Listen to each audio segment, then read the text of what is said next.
Hello, welcome to the Grief Retreat. I'm Lucy. And I'm Sam. I'm a rapid transformational therapist. And I'm a grief recovery method specialist. And together we're going to take you on the grief recovery process. And we're going to give you hope and inspiration to take you from the darkness to the light. Welcome to the Grief Retreat. I'm Lucy. And I'm Sam. And today we're going to be interviewing Phil. And Phil's going to be talking about his grief journey and how it's affected him physically, mentally, emotionally. Yep. So, hello, Phil. Hello, ladies. How are you? Yeah, nice to see you again. Thank you for joining us. Yes, You're thank welcome. you. And as we were saying earlier, I think it's really important, and I'm so glad you've come as a man to come and talk about grief, because a lot of men don't. Yeah. And it's so important. I just think about all the thousands of lives that could be saved if men were more comfortable with talking about their feelings and emotions. Yeah, sure.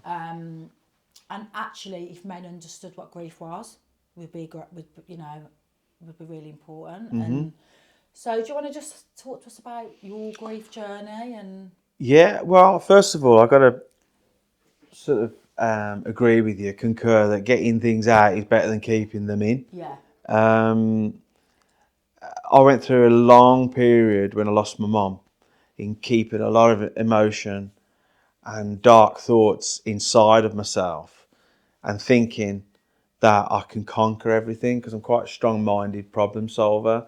It's what I do for a living. I'm a mortgage broker and I go out and fix people's problems, which not only is financial but often emotional as well, because people kind of like open up to you when you're dealing with the intricacies of their finances. Often that's the root cause of a lot of things, as is bereavement, for example, as well. So I'm used to solving problems, but the biggest problem I've ever faced was solving my own problem. So where did it all begin? So it kind of started as an early age, as a child, witnessing parents arguing, and I guess infidelity is probably the correct word to use. And a lot of that being kept from us, but we'd witness the arguments but not know what the origin was, the cause, the root cause. yeah, So you're left confused, sitting on the stairs listening, or going into your room, just turning the football up on the little radio in your bedroom or something, or just going outside, because in those days as kids you were allowed to go outside and roam the streets without fear. Little did we know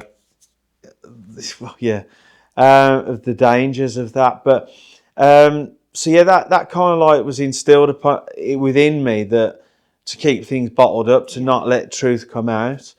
I was very protective over my mum, who was equally, probably quadruply, if there's a bigger word than that, I would use it, protective over me. Which is why like you're all trying to protect one another. Yeah, that's right. Whereas my dad was a free spirit, bit of an arrogant A-word. Yeah.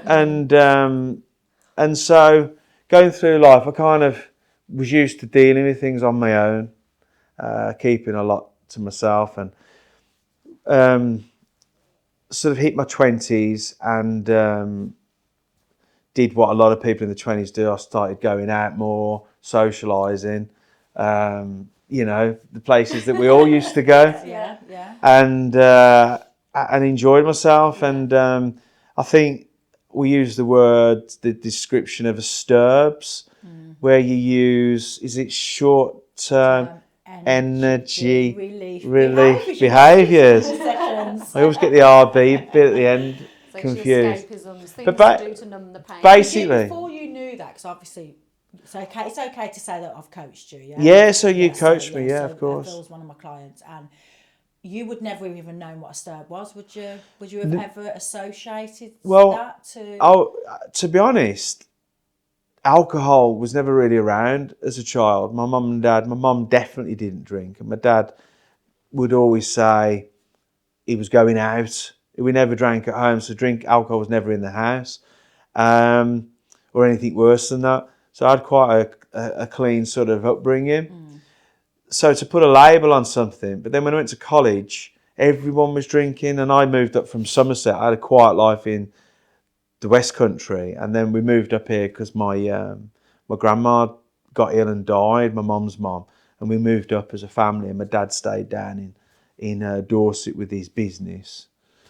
And what kind of business? And so so like I said, I didn't really have alcohol around me or anything like that until I went to college, and then it was kind of like, come on, like that. And so that was more of a social thing. But I think when I was 23, 24, I think that was when I found out that I'd got a brother. Oh, wow. Yeah, that had just been born, and it was all hush hush, and I was never told about this, and So we've like cut secrets in the family. yeah, From quite a young age. ridiculous amount. And then you're losing trust. The trust is gone, isn't it? Well, Massive grief. through the grief recovery program that we've done together, Yeah. that's the right term, isn't it? We've brought all this out on I think it was a relationship graph or a loss history graph, yeah. loss history graph, and you chart on there key events in your life, good and bad, that happen that obviously form your personality. So when I was 23, 24, I'd followed in my dad's footsteps in financial services. He was at Prudential down in Taunton and Dorchester, and I was up here in Sutton Coldfield office. I was earning good money, and I think a lot of the things that I was doing at the time were to try and impress my dad. You know, I had the cars immediately. I'd Like buy nice. external validation, like Yeah, I want this, love me, but love it me, rarely love me. was. Is it reciprocated or something? Yeah. It was rarely shown, rarely sort of given back. I just wanted him to be my dad and to care about me, be proud of me. Yeah, but when that wasn't reciprocated, if that's the word, and then I phoned up his office to talk to him, and I was told that he was collecting little Tommy from nursery. It was kind of, oh yeah, no problem. Stabbing What my the hell? heart. Yeah, I mean, that's been a reoccurring theme throughout my life, that I wear my heart on my sleeve. You know where you are with me because you can look at me, and I've it's easy and then the scars on my heart must be never ending. And I'm not looking for sympathy. I never, you know that. No, of No, course no, not. absolutely not. But we all, Nobody is. It's just expressing your It's true a- emotion. And we all sort of have that, look what's happened to me. We all do. Look at us all. We've been through this, and this. Yeah, absolutely. Everyone's got a story. Everyone's got a story, yeah, and everyone's got a different story. But it's about, and what we talk about in my grief program, how we grow from it. So what I then did, going back to the Sturbs behaviour, was that I turned to alcohol, something that I'd not really been that familiar with, and got lost in a brilliant world at the time of lively music, never-ending parties in clubs, and Just numbing the pain. Numbing the not pain. allowing yourself to feel. No one can hurt you when you're drunk, high on life in a club, can they? that's right. Yeah. But of course, there is an impact to that, Yeah. and not only is it your health, because I had 1 or 2 health scares, Financially. but financially because you don't work, you don't recover. You're not recover. You're not motivated. and you're looking for your next time you're going out, and you're planning your next time, and then you've got friends who have got nightclub opening nights on a Tuesday, and then there's I'll be there. yeah, so there's like. Probably were. Yeah, I think the only night I stayed in was a Monday night. Yeah, wow. That's 'cause you're probably just in a coma. Yeah, tired, exhausted, but you could And do you don't it. want to be either. I mean, you're at a young age where going out and partying is quite normal. Yeah. Yeah. But when you're experiencing the emotions that you are masking that. So being at home on your own is not an option. You're chasing that high all the time, aren't you? And it makes you feel Constantly. good. So Yeah, when your dad isn't giving you that lovability, making you feel Yeah, good enough, yeah. going out and doing all those things is giving you what you're missing, isn't it? It's filling the gap, but it's I short think, term. I think if you look at it, a lot of people do that. Yeah, A lot Yeah. of people do that. at some point in life. But they don't, this destructive behaviour that we all do, we don't realise we're doing it to fill a gap. And Yeah, I mean, the alcohol, I'd be in Sainsbury's on any given afternoon in the week to get some food, and I'd be really, like, stressed that the cashier would sort of like be looking at me funny, and it's quite a strange effect. And there's also the depressant side of it, because massive highs and massive lows. yeah, the alcohol can be, you know, when you're not drinking, it can be quite depressing, and you start beating yourself up. And I'm the king of doing that. So then, what happened then in my late 20s, when I started realising that I was going down a road that I might not come back from. Never really had any suicidal thoughts. Absolutely never had any suicidal thoughts in my 20s. Not even sort of in my 30s, I think. But obviously I'm going to come to that, because that's where I've kind of gone through dark times lately, and I've spoken to yourself about that. But kind of late 20s, I then realised that I need to start thinking, I started panicking about getting married and having a family. And again, stupidly, I guess, I'm a bit of a romantic. Kind of, I thought, right, I need to meet somebody, I need to get married, I need to have a family. And kind of the next person that I met, that happened. Yeah, and it did happen. And in hindsight, we weren't made for each other. We used to bicker all the time. She was very like feisty, and she was 10 years younger than me. She was only 19. But anyway, so we had 2 beautiful children. We were in a feisty marriage, 7-year itch. We split up. I work in financial services, credit crunch. But one thing that I didn't realise at the time, which was kind of like, I think, the reason why we split up. And I didn't realise this until I spoke to yourself, because we did the relationship graph. That's right, yeah, that one, where you speak about your partner or somebody that's had a significant role in your life, a relationship. And I realised that when it was 2000, and we had Sophia in 2003, we had James in 2005. In 2006, sadly, my mum was diagnosed around about July with cancer, with breast cancer. And the impact that had on me, hearing that, was just unbelievable. It was like, not only had the rug been pulled from beneath me, but the floor and the whole earth. Especially by the sounds of it, because of the relationship you had growing up. I haven't even, I haven't even told you that my mum was always there through all of my mistakes. Or supporting me in football matches. She was like a dad as well as a mum to me, filling in the gaps where my dad was absent. So I suppose it woke all your fears at once when you heard that news. Yeah, the fear of loss. I'm going to lose my mum and everything. Everything's going to unravel. Did your behaviour start to change then? Is that what you're saying, that affected your marriage? Or yeah, that's what we took. We talked about this, and I didn't realise that. No, it didn't affect my behaviour. Well, I became concerned. I wanted to be there for my mum, so a few things to sort of reflect upon now. That I was sitting downstairs, having heard the news a few days earlier, and I was in floods of tears. And my wife came downstairs and she said, "What are you doing?" And I said, "I'm just worried I'm going to lose my mum." And she said, "Oh, don't be stupid. Come upstairs. You ain't going to lose your mum. She ain't going to die." That was one reaction. And then a few weeks later, I'd started going to see mum in the day. And I was on the phone to her quite a bit as well, just making sure she was okay. And I was getting comments like, "Why are you going to your mum's? You know, your family needs you. Why are you going there again?" And so you had no emotional support. I had no emotional support.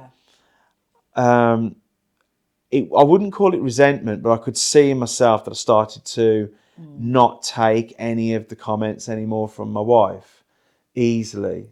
And I started to sort of bite back a little bit. React. I became a little bit resentful, I guess, but not resentful in a nasty way. But We're not allowed to express how you're really feeling. You know, being told what you're being stupid for. Yeah, yeah. I'm not being Control. Which again is dangerous because you're being told not to feel. So I couldn't speak to my mum about this for obvious reasons. Oh, Now, of my course. mum did everything for my ex-wife, for my wife at the time. She would do the laundry for us. She would come and cook. She'd bring, shepherd's pie or lasagna around to the house to help out because my ex-wife had only recently had James, my son. He was months old. And it was just, and all them thoughts of my mum, you know. Do you feel like that's what was the start of the end of your marriage then? That's absolutely where I'm going with all of this, yeah. It made me less The tolerance changes. tolerant. I became intolerant of a lot of things. The most important thing in your life at that time is your mum. Yeah, and it sounds ridiculous because my kids are up there really high, but my mum was a little bit higher. It's different, isn't it? yeah, Different relationship. And your mum's facing the biggest challenge of her life. Yeah. And you're like, I want to be there. And guess what? She kept all of the hard news that she used to get from the oncology ward and the doctor away from me again. So she didn't To protecting me again. And then I'd be out on New Year's Eve. We'd all go to our friends, and my mum was like Paddington Bear. I remember in a big winter coat like that. She was very, when they had the chemotherapy and very burnt skin, the eyelashes and the eyebrows and things, and dreadful. But she put a hat on. She'd lost her hair, and but she wanted to be there. And afterwards, I'd be with those same friends a couple of weeks later, and they'd say, "Oh, about it's terrible that your mum's they found a shadow on your mum's shoulder." And you didn't know. And I didn't know. And it was a little bit like Dad's gone to get Tommy from the nursery. Not telling me things again. And I'd be like, Mum, come on. And she's doing it for the right reasons. To try and thinking she's protecting you, but all that's doing is triggering that wound from when you were a little bit. And again, it's about, I talk a lot about this in my programmes, you've got to speak to your children so they can process things. Oh, absolutely. So when they have all these unleft, questions, answers things. And stuff. Be as truthful as you can possibly can. Absolutely. I was truthful through my divorce with my children as much as I could be. So they could process it. Even if it is going to hurt. Yeah, listen, they need to understand it. Yeah, I mean, there's levels, obviously, ages. Yeah, of course. I mean, my mum not telling me about her situation, I was 34, 35. It's a bit daft, really, Mum. Yeah. You should have told me. You should have talked me through it. She just found it really painful to talk to you about it. Well, I mean, Mum had a really... see, because my dad didn't live here and my sister lived in Somerset as well. My sister's 5 years older. She was... Don't want to be too harsh, really, but me and my mum were always speaking every day, together every day. Not every day, but we were very close. My sister could have been part of that, but she chose not to be. And my dad was definitely not a part of that. He was just a visitor to the situation, coming and going every weekend or every other weekend. So it was just me and my mum. And Mum had a really dreadful turn following one lot of chemotherapy, I think it was. I didn't ask about the medical ins and outs. It didn't matter to me. What mattered to me was the look on my mum's face. I look in people's eyes to see how they're feeling. I always live by that. I don't want to know that it's a phase 3. I don't even know the word. It doesn't mean anything. And I refuse to take it in even now. People, I'm a very sympathetic, empathetic person. And I always put my arms around people and I always give people a hug and I always have time for them. But when they start talking about the medication that they're on, I don't know really what to say because I'm emotional rather than, medical. The factual side. That to me makes it real then. and I don't want it to be real. So Mum had a really bad turn, and she became toxic. Water was going straight through, and she had to go into Good Hope. And it was at a time when MRSA was around, and I had to get gowned up. It was before any of us had even heard of personal protective equipment, PPE. But I had to put a gown on and a mask on. And I was with my mum, and the staffing levels were quite low. They were stretched, which is obviously a common thing with the NHS, as good as they are, funding and everything. So Mum was in a room on her own in isolation, and she had to go to the toilet, but she couldn't get out of bed, so I had to help her. So I had to help her with that. Now, that is traumatic. That lives with you. And I remember when Mum passed, finding a diary at the house and sitting there, again, very upset. I mean, it's only now through your help that I'm not, you're not crying. I can feel it. I can feel it. Yeah, I can feel it. And it's okay for you to still cry. Yeah. We've talked about this, with our, the grief. We never fully recover, do we? It's just we learn how to ease the pain. Yeah, for sure. And you mentioned earlier being an empath as well. Like that, you absorb everything, you feel everything. Yeah, and that's fine. Yeah, you're allowed to feel. I found the diary, and in the diary it said day. I don't know what it was. Day. Only like short instances, like day 5 of after this operation that she'd had, this chemotherapy thing, and it said, I'll never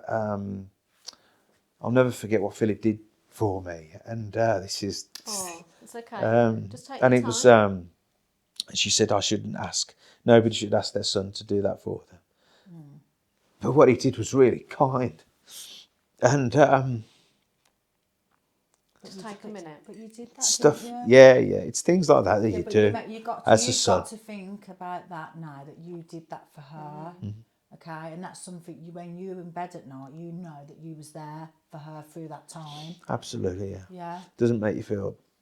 No, it doesn't. Good. And listen, cancer, the disease, watching them deteriorate. Yeah. I've been through 2 of my parents, and it's absolutely so traumatic. It's an evil disease. Some of the things I seen with my mum was just horrendous, like when I think back. But I was there for her. And I think that's biggest... and it's like I was there, I was that person. And she wouldn't have wanted anyone else as much imagine that's what you did for her, and that's an amazing thing. And once they're gone, you was there for them moments. Yeah, I mean, there's a time then that was kind of like halfway through. It was a decade basically.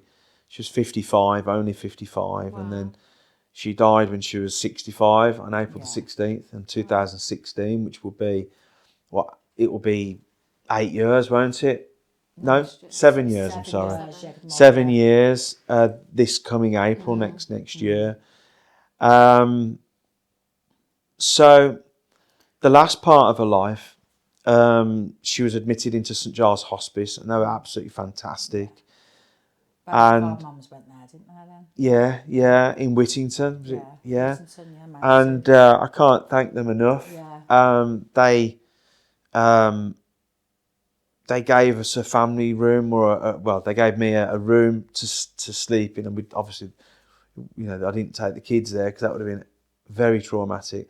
And really, on the note of the kids, they were very strong. I think that's relevant to bring into the conversation, that my kids were growing up, and it's the kids that get you through it, isn't it? Do you not think? My girls did. Yeah, the kids kind of my girls helped me. Well, they're innocent and free, and they haven't been maybe consumed by life yet, and they give you perspective. And when you're going through those challenging times, you've only sometimes got to look in your kids' eyes and be like, it gives you that love back and that connection. I think it was more. It was the fact that they wanted to come to, like my son's birthday. He was only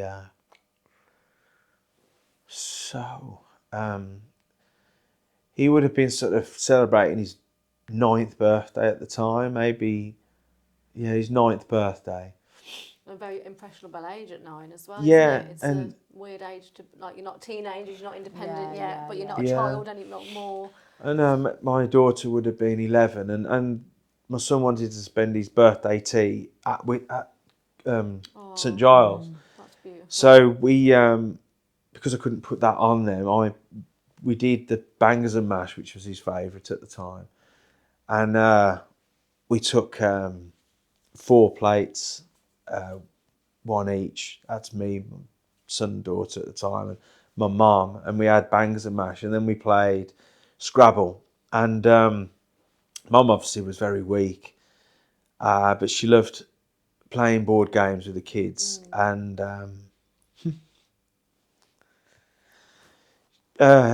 truthfully, she scored an 8th tile word, which was incredible. Using all of the tiles, Yeah, like yeah. the 7 that I think it is, and plus the one on the table. And it was just truly incredible and inspirational, really. I'd say that I was just, when you were talking, I was thinking that's just beautiful. Because also you're teaching your kids how Yeah. to really look after people. Yeah, Like what they're experiencing through you doing that with them, they're just going to know how to treat other people Hope so. growing up. Yeah, I Oh hope my so, God, no yeah. hope about it. yeah, Honestly, your kids learn by what you show them and what they see and observe. And you've shown them that this matters, this is important. yeah, yeah. I've never, again, I've not really. It's part. I mean, you I know, don't really spend a lot of time. You know what I mean. I don't spend a lot of Yeah. time crediting myself. Really, Yeah. just do it. Yeah. yeah. Um, But when you reflect on it, you know, you. It's years later sometimes when you look back and be Yeah. like, I mean, did I don't know amazing how I things did it. My girls were going to the care home through the whole of the summer holidays, like every Yeah. single day. We had no holiday. We were there every day. When I look Yeah. back, I'm like, how did I do that with my kids every day? and did they You just do, live don't like you? normal as they could, like a sort of It was. get it involved? call it normal. Yeah. Were they tidying up the room and we were- reading to your mum Yeah, and there then? was, they were coming in and, you know, I've got videos of them sat with her and stuff. Yeah. And we take her down to the garden, and it was Yeah. the most far from normal thing ever. Yeah. But you tried to make But we it normal. made it as Yeah. normal Especially as the we kids can. do that, don't they? And, The but kids they try spent and- the whole, like, when I look at Eva was only like 5, and she'd be colouring with Yeah. my, you know what So I mean? she wouldn't even kind of know what was Yeah, going on. but at she that point. remembers. Yeah. She remembers. But again, we've tried to make that as normal as possible Yeah. for the worst time of your life. You Yeah, it's yeah. like- Teaching it's- your kids what's important, that is the connections, your family, the love, being there for people. And Yeah. I think it's a really beautiful thing. So just to say, Yeah. so just say, obviously I know you've lost your mum, you've had a difficult relationship with your dad, you've had divorce. So just talk about now and just how that's really affected you mentally. So through the wonders of Facebook, I'd noticed that you'd got this this new business that you were talking about, the clinic. But at the time, it was a grief recovery plan. It was my grief. What happened was you joined my grief support group, didn't you, on Facebook? That was the Yeah, start of it. and the reason why I did that, I reached out. Yeah. I didn't know where to turn because what happened was that I'd got all this trouble in my life, and I couldn't see the wood for the trees. It's probably the only Yeah. possible. Which is really I just true. thought this is never ending. Yeah. I thought I just can't get over the loss of my mum. I was thinking about her every day. I was talking to her. I was getting these signs. I'd have the 11:11s, the 12:12s, the 13. I'd have like 5 or 6 in a day of times. Yeah. Thinking, who's talking to me? I was like, hello? Is somebody there? Somebody watching me, playing tricks? Did you feel like, and we spoke about this in grief, you feel like you're going, like you say, a bit crazy, don't you? Mentally, you feel I wasn't like, eating. Yeah. I was drinking. I was Yeah. disturbing a lot. I was like drinking and not thinking I've got to eat. I wasn't drinking like in the morning. It wasn't that. I was drinking every night. It was just every night, bottle of wine. To work. Yeah. Well, yeah, I wasn't working. Yeah. Okay. I wasn't working because my headspace was just gone. It was full of grief, full of angst. I had the problem at work anyway. I was like, right, what am I doing? So you just completely lost. Completely no lost. identity. Yeah, and what happened was it all came to a crescendo.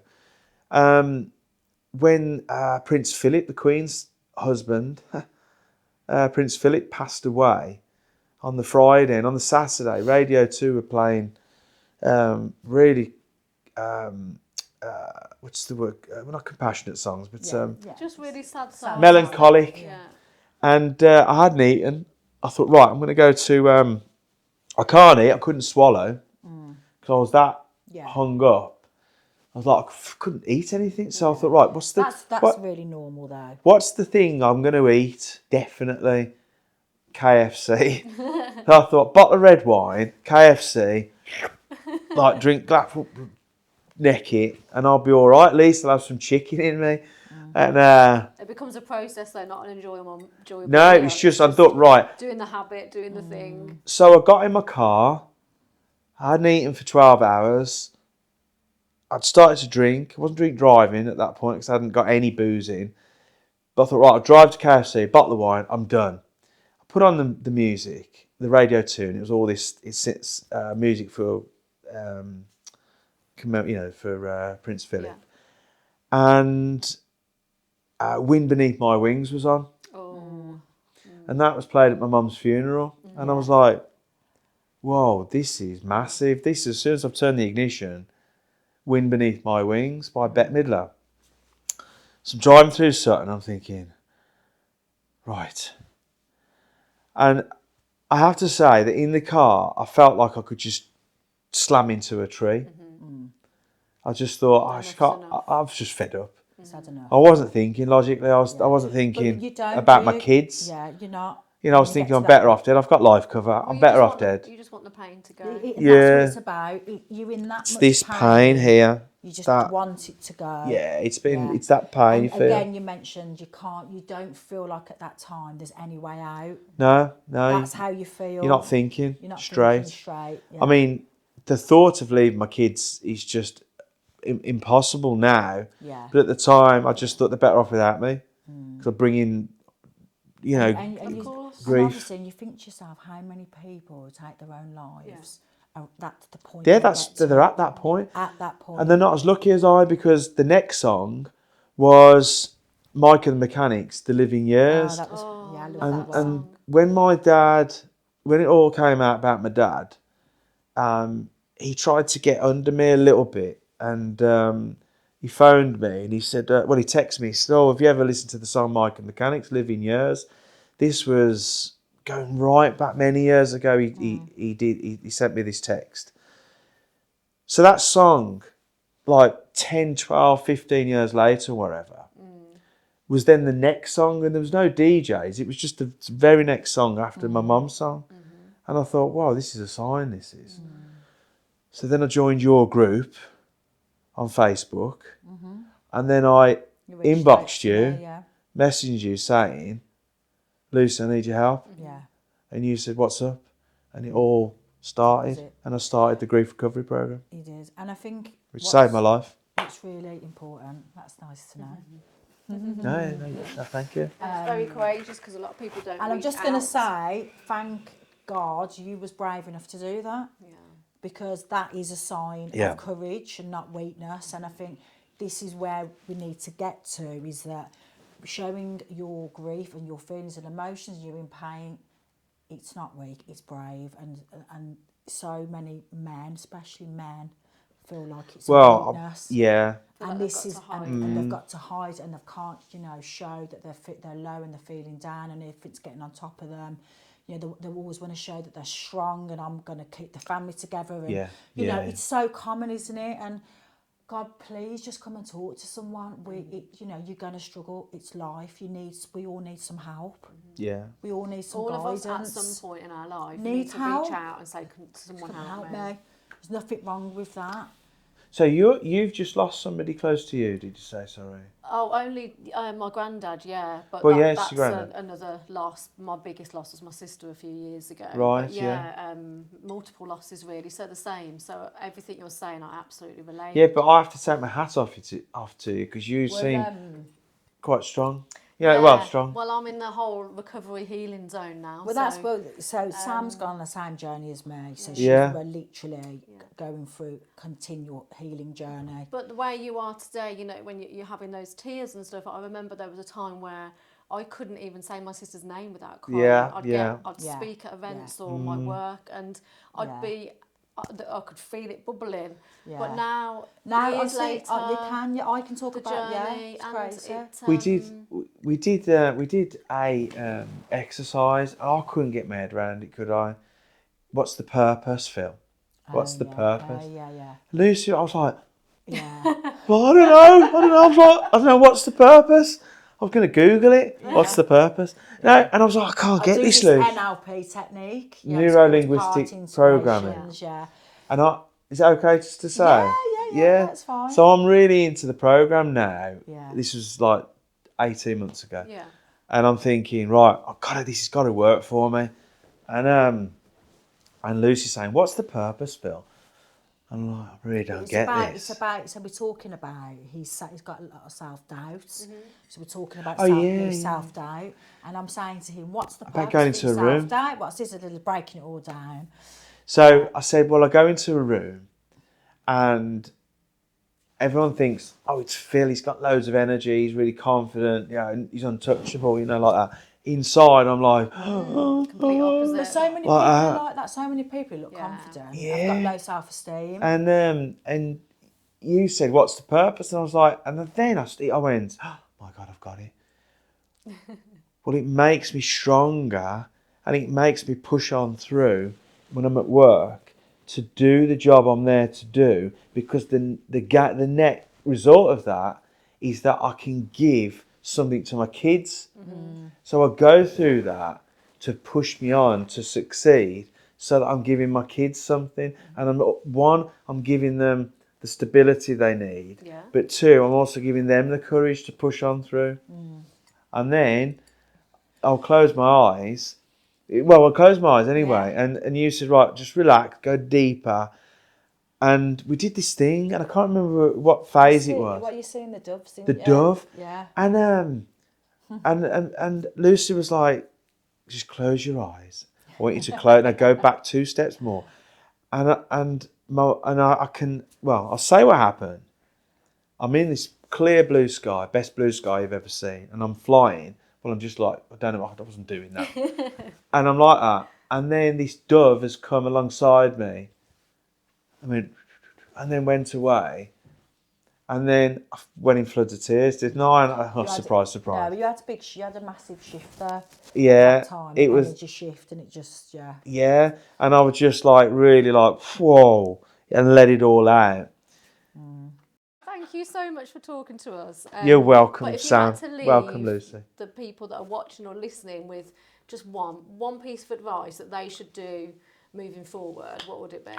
The very first thing I said at the opening on this this get together that we've had is, don't suppress, get it out, because I think I can take on any challenge in this world, but dealing with bereavement is a challenge you should not do on your own. Yeah. That's one thing I would say to you. Thank you. Thank you. You're Thank welcome. you so much. Can we have a cuddle? Thank you. Oh yeah, for sure, for sure. Thanks so much. Oh, so proud of Thanks, you babe. for doing Cheers. that. Thank you, babe. Thank you so much. Thanks for everything, Thank you. Lucy. That's all.